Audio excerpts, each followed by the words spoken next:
Good evening and welcome everyone. My name is Pia. I work for the RSA for the Fellowship Department and just wanted to spend a couple of minutes in the beginning to talk about the RSA and our history.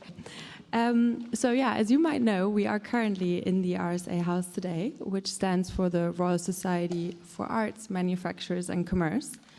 And since our inception in 1754, so over exactly 270 years ago, we have led social impact initiatives, bringing positive social change to people, places, and the planet.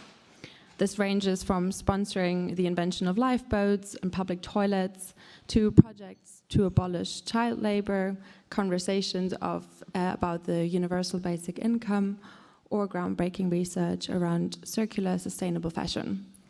And a key way we turn those ideas into world-leading action is through our fellowship. So our community of 31,000 fellows around the world is very much a thriving, dynamic, and inspirational community of people from all walks of life, including innovators, educators, entrepreneurs, but really anyone. Notable fellows include Charles Dickens, Bernardine Evaristo, and David Attenborough. But beyond these big names, we do really pride ourselves in being an open, inclusive, and global community. So the RSA Fellowship really is open to anyone who subscribes to our values and strives to bring positive social change to the world. So as a fellow, you have access to attending events like you're doing tonight. You also gain access to our journal, which comes out quarterly, printed, and you have the opportunity to connect with other fellows, which I think is the biggest asset of the fellowship. By coming to the RSA House, we have a lovely coffee house where you can enjoy a drink or a lunch. We also have an online community platform where you can connect, especially with a global community, and you can also just use the house as a co-working space and come and work from the RSA House. So it's really not just a transactional membership, but a unique meeting place for fellows to collaborate and support each other, working together for positive social change. You can find out more about the fellowship. I've left a few leaflets in front of the door, or you can also email us. We're happy to answer any questions at fellowship@rsa.org.uk. But I'm also going to stick around tonight, and I'm happy to have a chat if you just catch me and ask any questions. Thank you so much, and over to Daljit.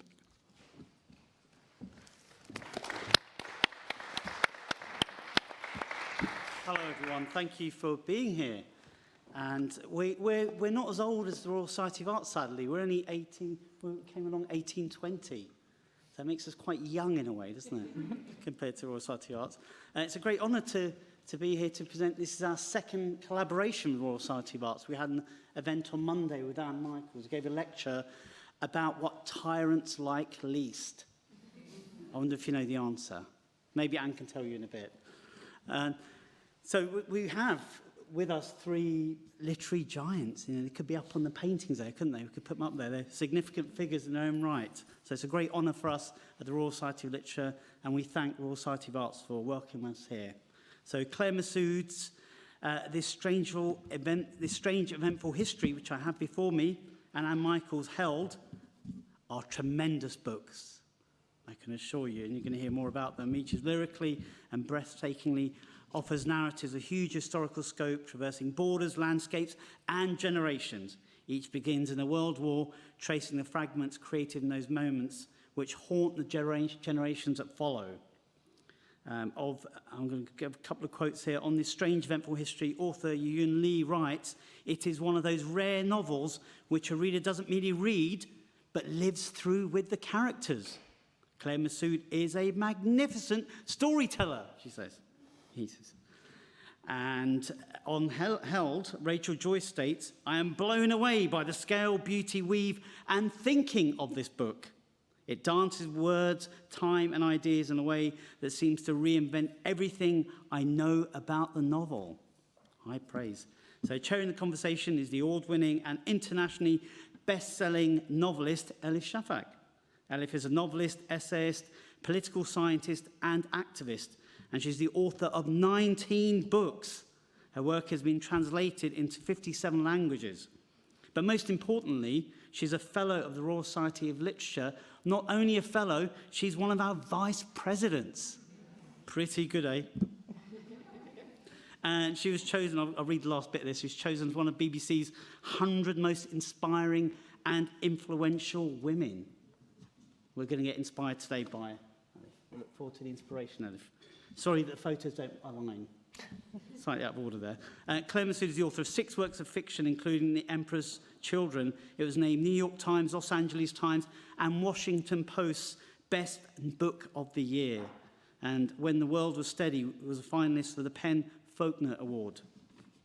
Anne Michaels is an international fellow of the Royal Society of Literature. Isn't that impressive? And she's a novelist, and I first came across her work a few decades ago as a poet. She's an outstanding, internationally acclaimed poet, but she's here today as a novelist. And her books are translated into more than 50 languages and have won multiple awards, including the Orange Prize, the Guardian Fiction Prize, and the Lannan Award for Fiction. She is a Guggenheim Fellow and has served as Toronto's Poet Laureate. Okay, I'm going to hand over now to Elif to start proceedings. Thank you, Elif. Thank you so much.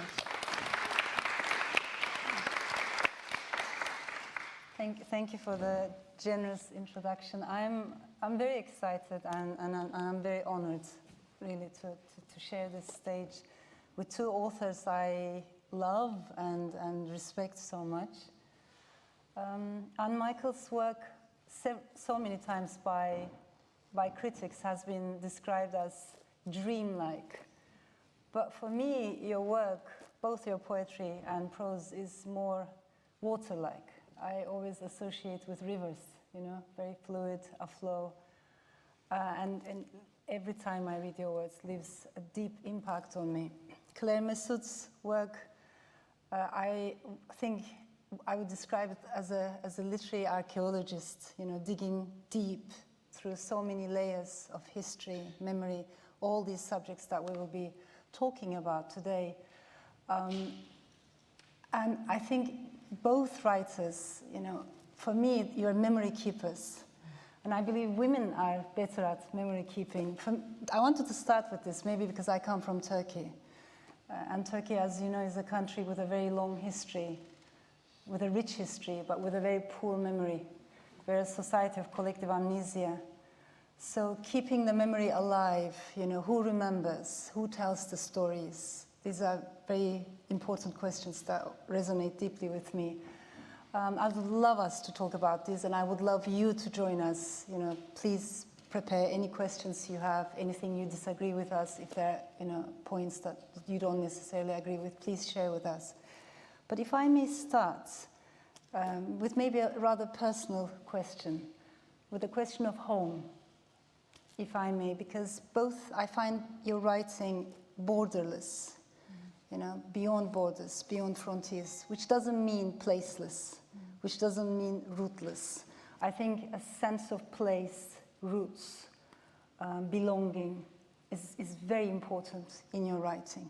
But it's at the same time the kind of writing I cannot put in one box, in one territory, and that mesmerizes me. So shall we start with sense of home?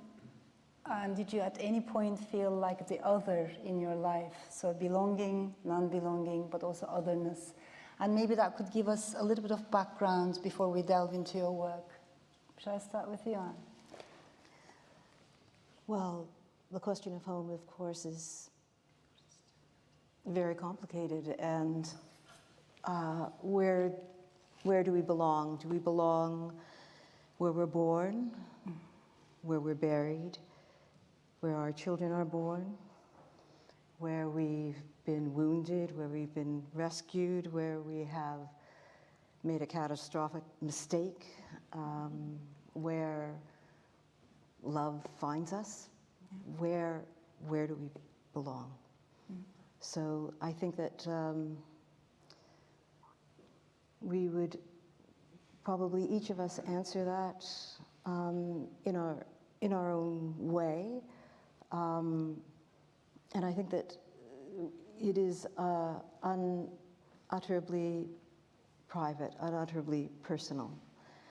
So one could answer any of those questions with an answer those questions, but the words would mean something completely private. Mm-hmm. So when we're threatened, when we are dispossessed, when our city is partitioned, when we wake in a city that is no longer in the country where when we fell asleep, we were in one country. When we woke up, we were in another. I mean, home, I think, takes on different definitions depending on what is taken from us. Mm-hmm. Mm-hmm. Home could be language. Indeed. Mm-hmm. How about you, Claire? Yes, I certainly agree, and I think language is a home, and also for some a homelessness, right? A sort of rootlessness. You know, I suppose there are a couple of things that I was. Everything you say is so true, and it is so personal. And indeed, back to language as a home. I mean, I think that often about writing, that those words, home, family, mother, father, we all know what they mean, but for each of us, they mean something completely different. And of course, for me, that's one of the joys of fiction, is the slippage that each of us creates. The fiction as we read it, and can make ourselves at home in the fiction that we read. But I guess in a sort of broader way, we moved around a lot when I was growing up, and I came to think of home as family rather than any and language as a family language. I mean, my parents, one was Anglophone, one was Francophone. There were different languages within the family, but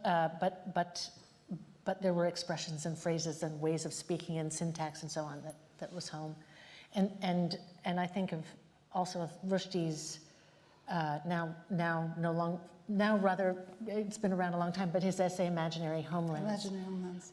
And that seems to me so much a condition of maybe of always, but certainly of the 20th and 21st centuries. That as soon as you leave home, the home that you yearn for has ceased to exist anywhere but in your imagination, because as time passes, that changes. And you can be crossing the world, or you can be, you know, coming from Leeds to London, and the Leeds of 5 years ago is not the Leeds of now. So, so we're all, home is also imaginary, I think, in some way. It's something that we carry within us. That maybe only exists there. Mm-hmm, mm-hmm, mm-hmm. And would you say the same about countries, like the loss of country? Would you carry that with you as well when you? I mean, yes. Yeah. I mean, it's interesting. I think what I would say about that is that so my novel is in part based on my father's family's history, and they were white colonials, French colonials in Algeria, and they certainly, some of them, not all of them, carried that sort of myth of a vanished country or homeland with them. I think what's striking to me at the same time, and I was also trying to capture in my novel, is that in that post-war period, there was after so much tragedy and disaster, there was this desire to build anew, and I was brought up with an idea that home would be borderless, that there wouldn't be nationalities and territories and walls and partitions, and of course that was an illusion that we could for a while believe in and can't so easily anymore. Yeah, we were just talking about that in the green room, about this tribes and nationalisms, and maybe we will come back to that. We spoke about place. Can we also talk a little bit about time? Because in both your books, I find it so amazing that there's a deliberate refusal, if I may put it this way, of linear time, of linear, storytelling. you know, playing with time, coming back, jumping back and forth. The end can be read or discovered or revealed. The beginning can be discovered at the very end. So this kind of playing almost like a kaleidoscope. I'd love you to tell us a little bit about maybe your relationship with time as a storyteller. Well, I think that certainly in this book, particularly, I wanted to consider history in a different way. We're used to considering history in terms of events, action. And I think we should begin to think about it in terms of our inner lives, values, aspirations. And so this book is trying to understand the forces that bring us to a present moment.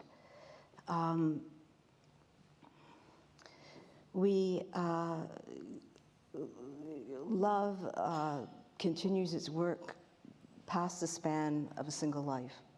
So our actions, our values, our aspirations continue past the span of our own lives.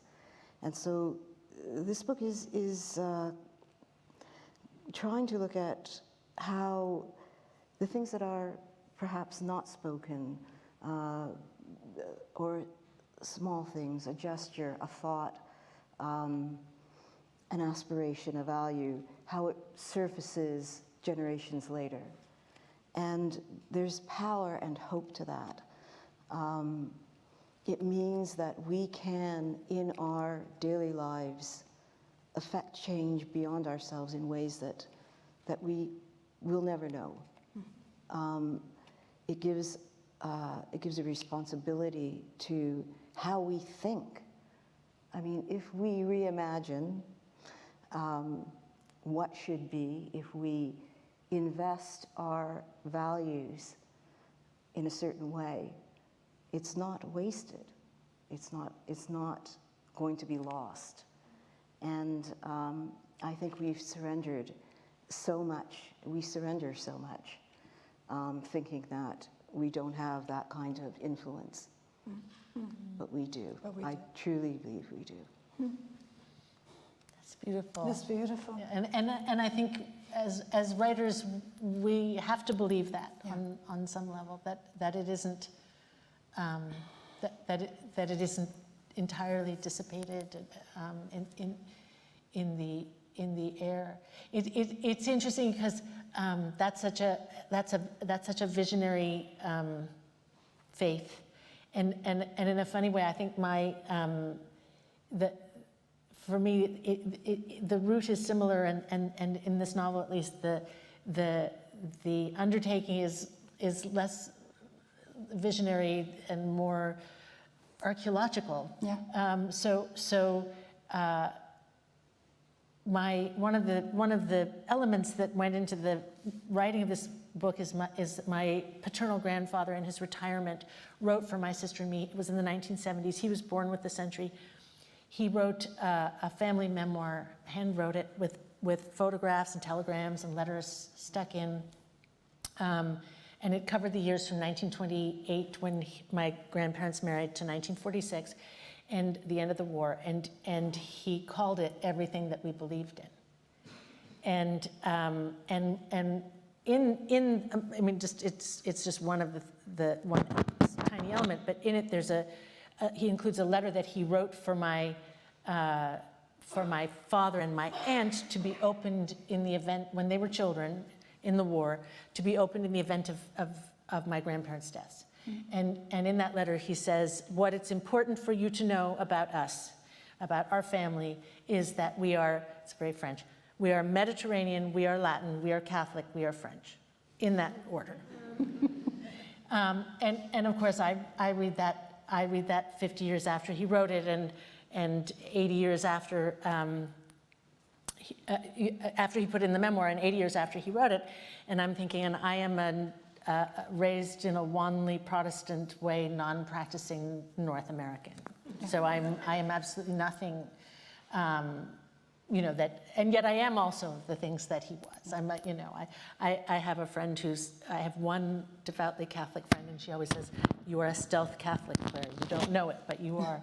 But I think that sense of, for me, so part of this sense of time and the passage of time was this idea that we see the same things, the same experiences so differently, depending on the historical moment and the culture into which we're born. So it's the trapped version of the vision. So the vision transcends the entrapment in our historical. Shall we then talk about family stories, but also family silences? When we think of our own ancestors, families, we usually focus on the stories, but there's so many silences, right? Transferred from one generation to another. Maybe we can talk about two things. I mean, again, both your books open up these difficult conversations so eloquently, so beautifully. One is maybe that long-term grief or intergenerational trauma and grief that keeps coming across places, across time, across generations. And the second, if you would talk about this, I'd appreciate it. Maybe how different generations connect with those family silences and family stories. And very briefly, the reason I ask this is because my previous novel, The Island of Missing Trees, dealt with memory in that sense. What I observed on both sides of the Atlantic is the first generation, those who have gone through the traumas, the biggest traumas, don't talk about them, you know, the silences like in your book. The second generation, maybe they're busy belonging, rebuilding their lives.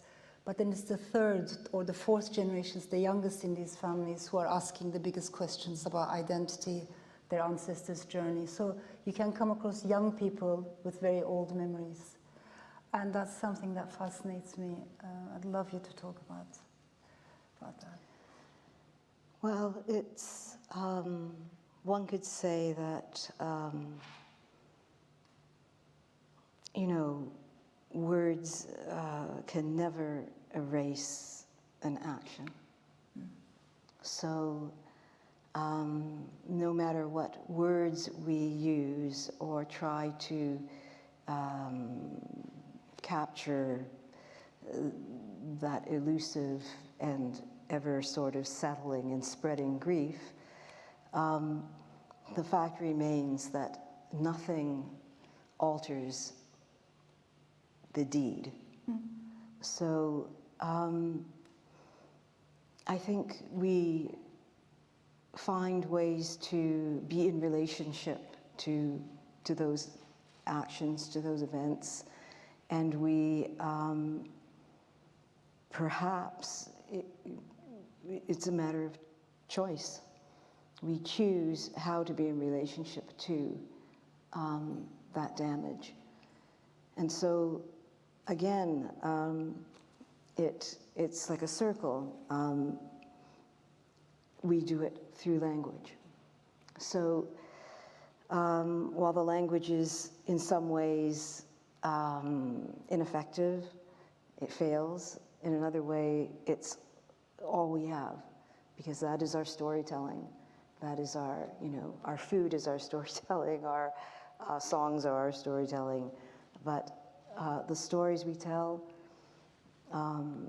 it's, and a child, right, absorbs those stories.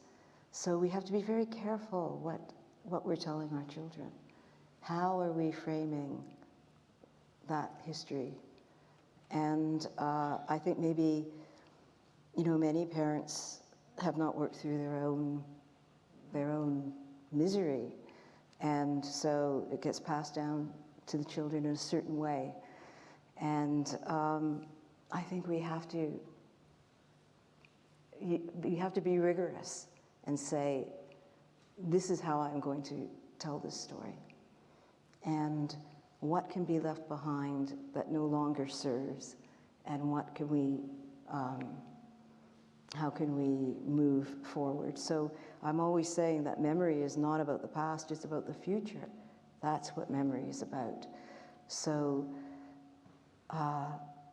again, it's using language, which is the most fluid and risky thing to use, to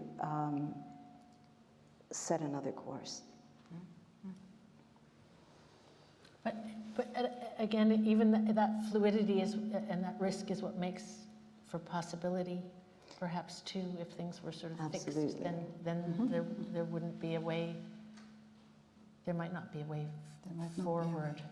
Yeah, it's interesting. I mean, I agree absolutely, Elif, with this this sense that one's distance from a trauma affects one's relation to the telling or the ability.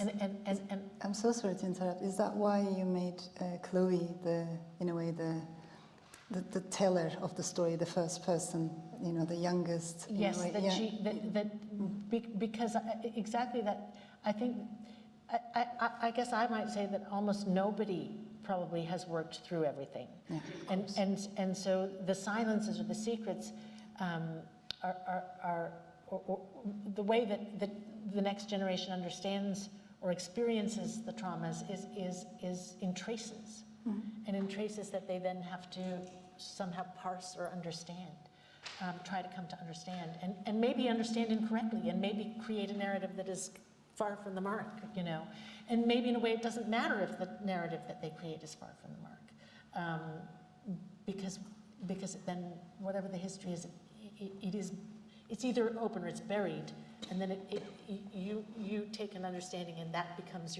what you carry, right? Is the story that you tell of your past, right? Each generation, and you're looking at me like, no, she's not making any sense here. This is also possible.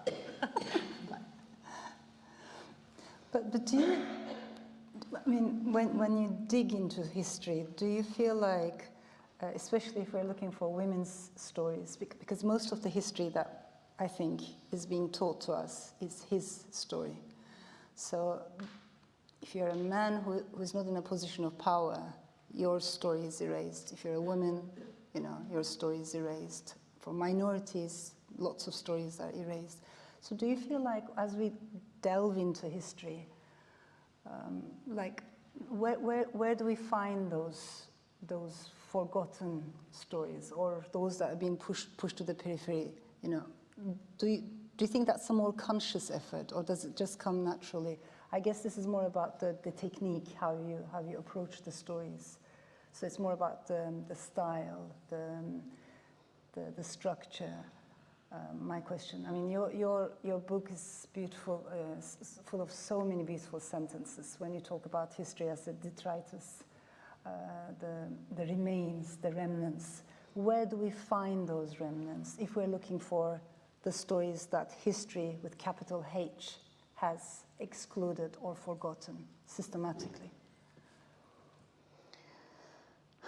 Well, this is the great problem that, and I was talking the other night about the difference between silence and muteness, two very different things. And muteness, of course, is our self-censorship, it's our shame, it's our shock, it's the absolute failure of language to recreate an experience, the horror of an experience, or the beauty of an experience. And silence is something else, which is, I think, generative. It is the place that produces understanding, produces change, produces transcendence, repair. But muteness, of course, is a cessation. Yep. Yes. Yep. So it's, I think it's tied very closely in this world now to migration, dispossession. So you are living in a country not your own. You are speaking a language not your own, or perhaps you continue to speak your language, but your children are not speaking the language that you know, the language you dream in. You sing your lullabies in a language your children don't understand. You live in a family where the older child has come and the younger child has been born in the new place. So the family is concentrating very hard on having English be the language spoken in the home. And the younger child feels cut off from that other language that the older child knows. So it's not only from one generation to the next, it's between the same generation. So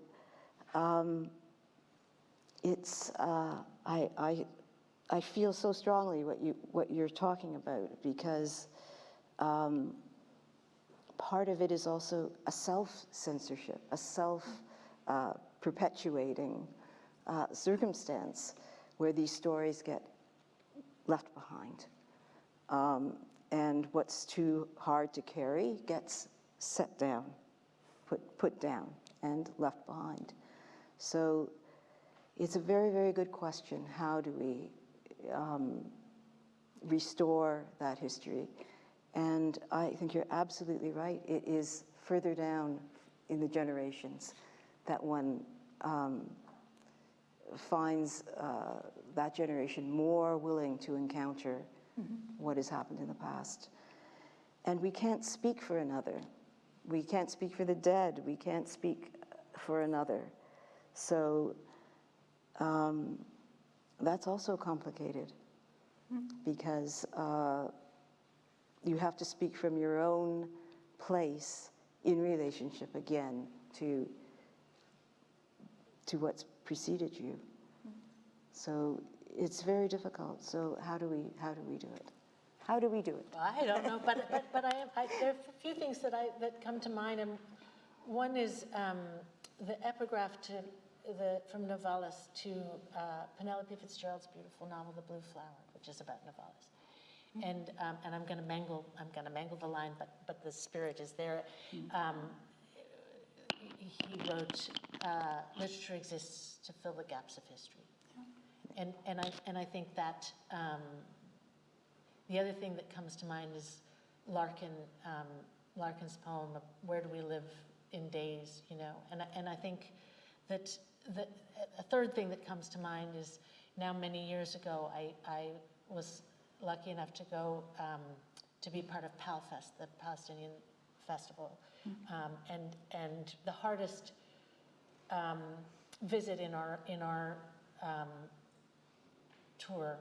trip around areas in Palestine was to Hebron, and we visited a school. I remember it was with Carmen Khalil, and I were in the classroom with these young students, and she asked, "What is it important for you to pass on to your children? What are the stories that must be written down?" And they were teenagers, and the boys all wanted to tell stories of war, and the girls wanted their children and descendants to know about the dances and the music and the food and the stories that the myths and folk tales. And I know that's just one place in one moment, but it was a very striking difference in that sort of war-torn place now years ago. But maybe it comes back to a little bit to a question of gender, maybe. Gender as well. Can I follow up on that? And before maybe we open up this conversation also with the audience questions, as I was listening to you, I was thinking about an essay by Doris Lessing when she talks about how literature is analysis after the event. You know, things happen, we need to process, time needs to go by, and then you look back retrospectively, we write about these events. But maybe we have entered an age in which literature has to become also analysis during the event, not only after the event. And so this sense of urgency, you know, the time we're living in, to respond, to say something, which we all find difficult. I'd love to talk about this, you know. Where do we find, if I may go back to the question that you raised, what scares the tyrant? You ask this so powerfully. It's hope, right? So hope is what scares the tyrant. But how do we find the hope in this sea of pessimism, despair? How do we find the, maybe it's not optimism necessarily, but hope for sure. How do we find that so that we can keep writing and responding? Well, I think that hope is a responsibility. I don't think it's not a luxury. It's a necessity, and so it becomes less of a flimsy thing when you consider that it is a responsibility.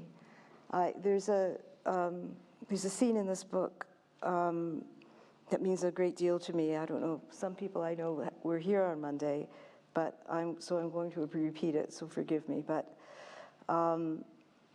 there's a conversation between husband and wife, and the woman is a doctor in war zones, and her husband is a journalist in war zones. And maybe I should read this, shall I? Just this short passage. Because again, if I try and sum it up, I will not get it right. Sorry, I'll have to find it.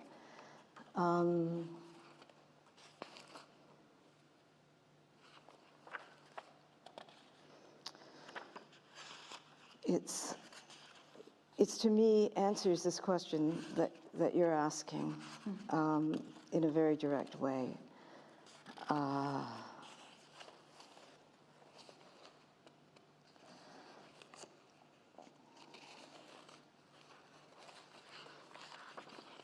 Sorry, I now know where it is. I'm sorry.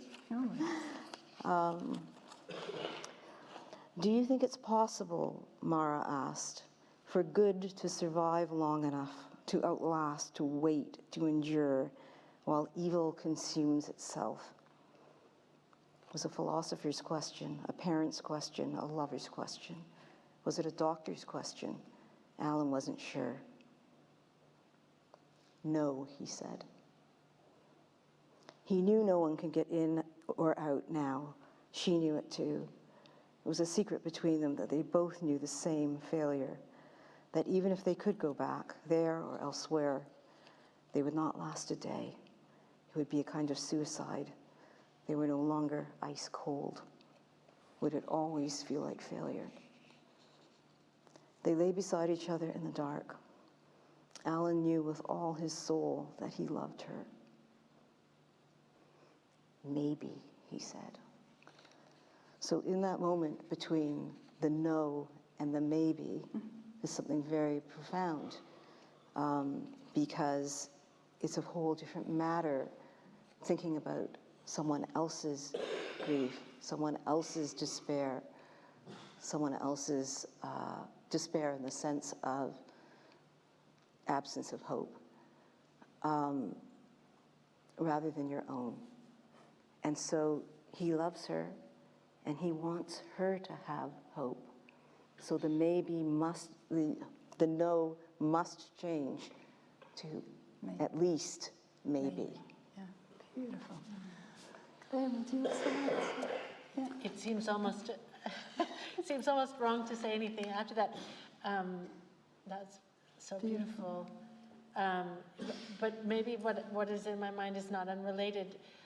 There's very little that I remember from college, even though college was only a year or two ago. But I remember our Shakespeare professor talking about hope and hopelessness, and pointing out the importance in Lear of the line, "'Tis not the worst, so long as we can say this is the worst." And then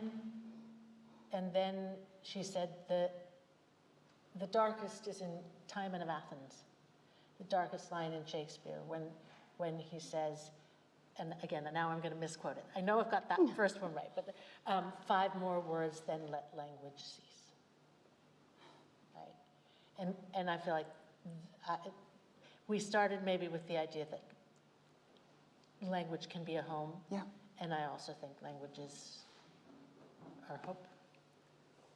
Beautiful. I love the reference to Lear, because tremendous. I mean, Lear is Lear. But also in that play, of course, there's he's leaning over Cordelia's body, his daughter, and does she live? She lives. She doesn't live. She lives. She doesn't live. He can't perceive whether she's breathing or not. And so one could say, well, it's totally arbitrary, right? There's hope, there's despair, there's hope, there's despair. But I would argue that the persistence of the hope is what's important there. It's not arbitrary in the sense that it is persistence, and in that persistence is resistance. Beautiful.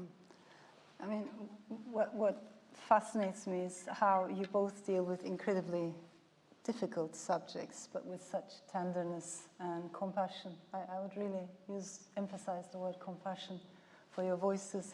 Shall we come back to the audience if you have any questions?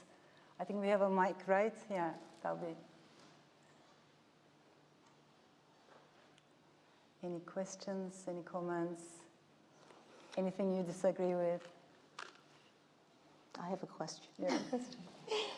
And I would like to ask you about hope. Oh.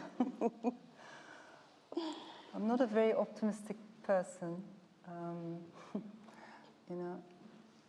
so I think there's a certain melancholy in my work that keeps coming with me. But I also feel genuinely inspired when I listen to other people, when I connect with you, with Claire, the fact that we're here, the fact that we're talking about books. So I think it's the moments. That's why, both your work really spoke to me, because you describe moments. You build history out of those moments. And it's in those seemingly small moments that I think we can find really big pockets of hope and optimism. I am very scared of apathy, numbness.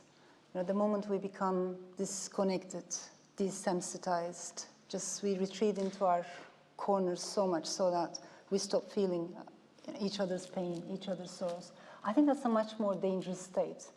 So maybe actually for the mind to be a little bit pessimistic is not such a bad thing, so long as we can find hope from each other or optimism. That's why I really believe this is a crucial moment for global solidarity, and especially I think for global sisterhood.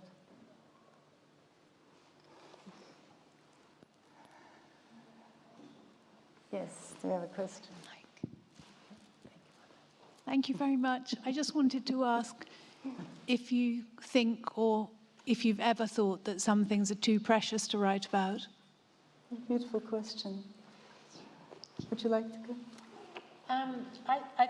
I think for a long time I probably did, and now that death seems certain, I don't think so anymore. I think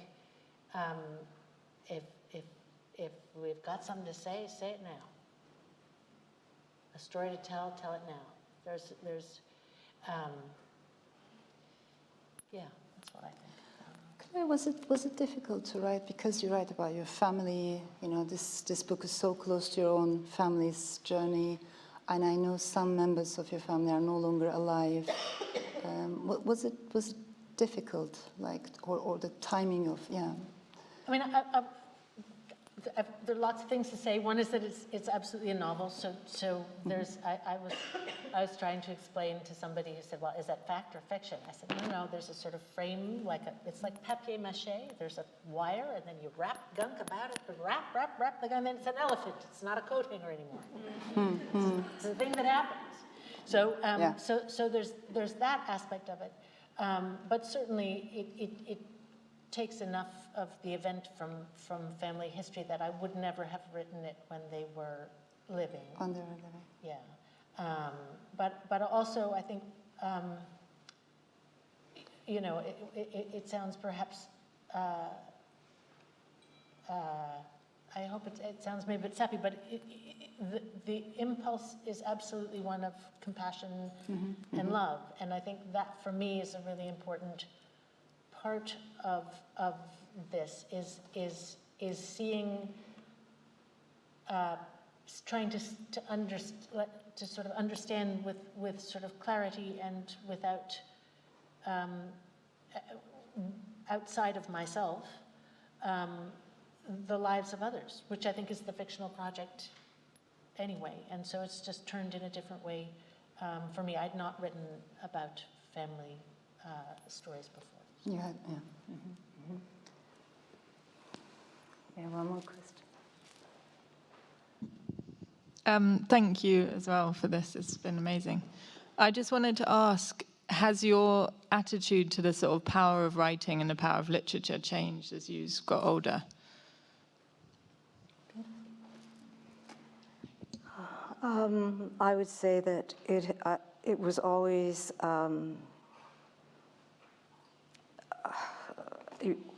profoundly.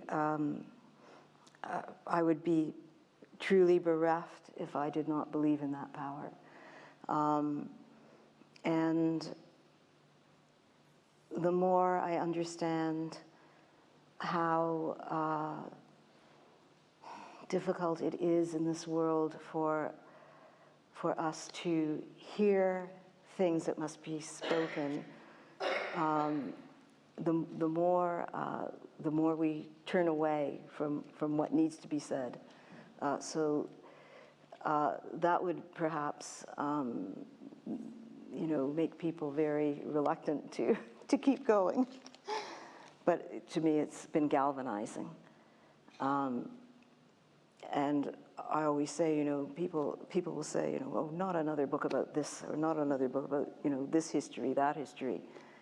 That's all the more reason to reach that reader who says, not another book about this. That's the reader you want to reach. So for me, it's endlessly galvanizing. Yeah. What you in? I'll listen to you first. I think I have a paradox. I hold a paradox of a sort of Beckettian thing. We can't go on, we must go on. A sense on the one hand that I have absolute faith, and that and that it's hard to have faith. Yeah, and it comes back endlessly to this question. We talked about this a bit the other day. It's who am I to say? Who am I if I don't say?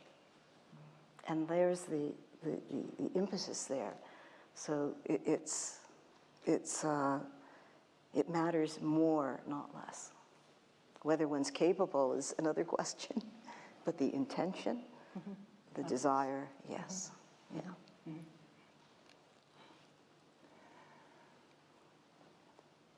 Please.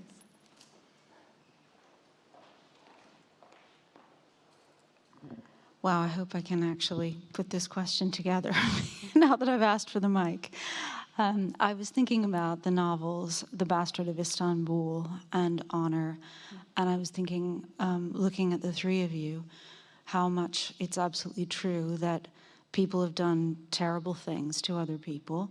I would say in those novels, sometimes the terrible things are done by men, and yet there's this very sincere and well thought through effort to build up, I found in the novels, the circumstances that have led to individuals behaving in the way that they have. So, for example, by the time we know somebody has jumped off a building because there's nothing left to live for, we understand, yes, he's done terrible things, and yet this is where his life is ending. And it seems to find such an interesting place where it doesn't necessarily absolve, as Anne Michaels was pointing out, about actions that have been violent, and the words don't take them away. The bad things that happen to you maybe as a result of where you find yourself in the cycles of things don't necessarily involve an absolution, but at the same time, there seems to be this searching for how do we end up in these systems that result in these actions that are so painful between people. So, I mean, I don't know exactly what sort of question I'm posing, but I can tell you that I'm fascinated by that search to get to the root of how people become so divided and how they hurt one another as they do. And I never felt, for all the anger, for example, in those novels, that there was surely driving the writing in terms of what mainly the women were suffering, but in the end, the men as well. So I just wondered if you know, the three of you, how to work with what I'm raising here as not exactly a very specific question. No, it's a wonderful question, remarkable. Well, one thing to say is that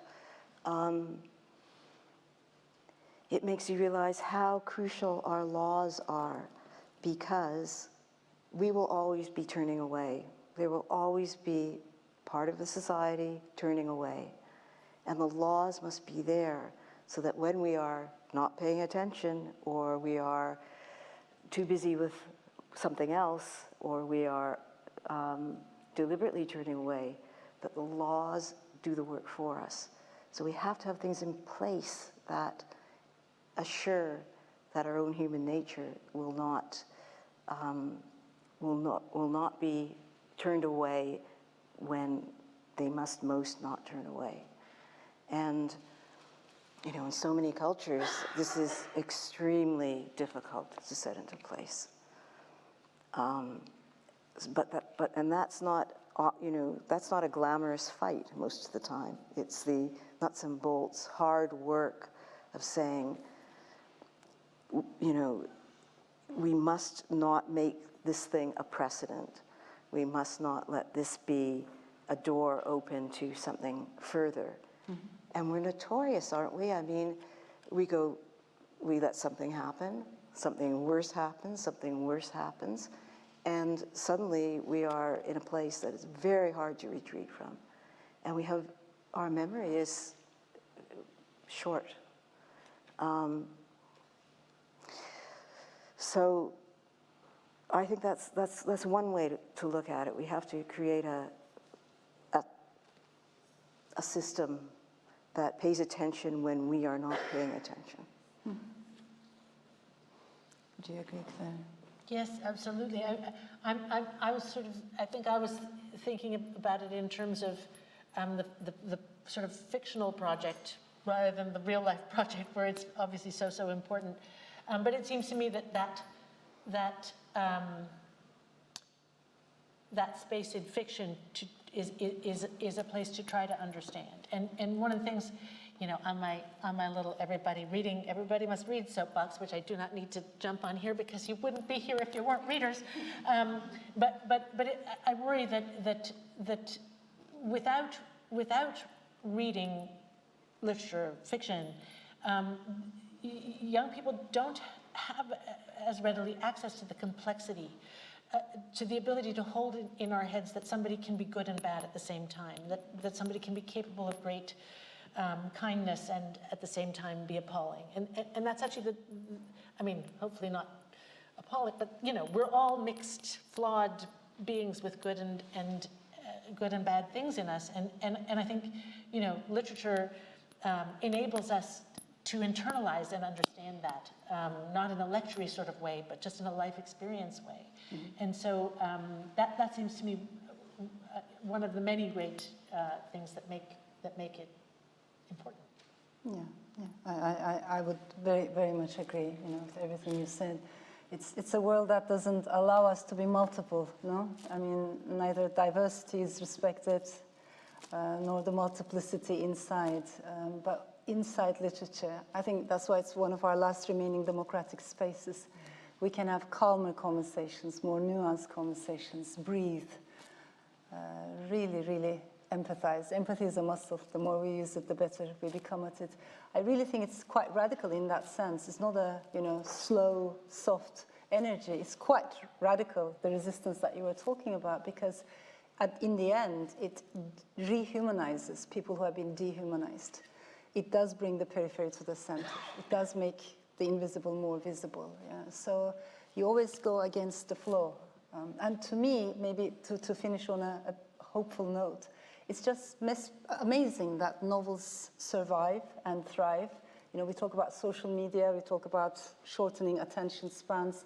I cannot tell you how many articles I've read about the death of the novel since 1980s, 90s, 2000s.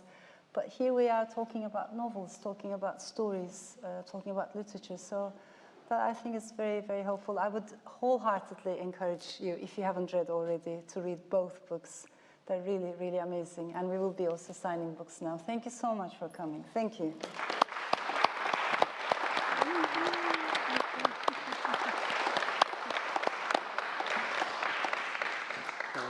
Thank you, Elif, for steering that wonderful conversation, which to me came across as almost a distillation of the ideas and feelings that led to the ideas and feelings in the work itself. So in a moment, our three authors will go over there to sign the books through the double doors. And I'll just remind you that today is the National Day for Buy an Instrument, a musical instrument. We don't have any musical instruments, but of course we have some musical books over there for you, some of the finest prose. And if you've enjoyed today's event and you're not a member of the Royal Society of Literature, you can become one. You just need to go on our website.